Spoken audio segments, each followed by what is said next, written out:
আপনারা ভালো করে কাজ করেন, ঘুষ খাওয়াটা বন্ধ করেন, দুর্নীতি বন্ধ করেন। আমি কোনো দলের সাপোর্ট করি না, তবে দেশের নাগরিক হিসেবে বঙ্গবন্ধুর এই ভাষণটি দেশের জন্য খুবই একটি গুরুত্বপূর্ণ ভাষণ। দুর্নীতি বন্ধ করেন, দেশে অন্ধ অন্ধ দুর্নীতি ভরে গেছে। আমি আশ্চর্য হয়ে যাই, এত কষ্ট করে, এত ভিক্ষা করিয়া প্রায় 309 কোটি টাকা আমরা সাহায্য পেয়েছি।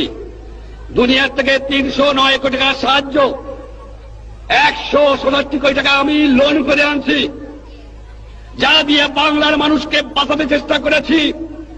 1 আনার বৈদেশিক মুদ্রা আমাদের হাতে আমরা পাই নাই 7 কোটি লোকের জন্য। কোথেকে আমি দেব?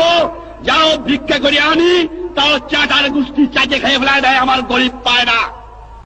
এত চোরের চোর, চোর কোথেকে যে পয়দা হয়েছে আমি জানি না। পাকিস্তানের সব নিয়ে গেছে, কিন্তু এই চোর টুক ফিরে গেছে আমার কাছে।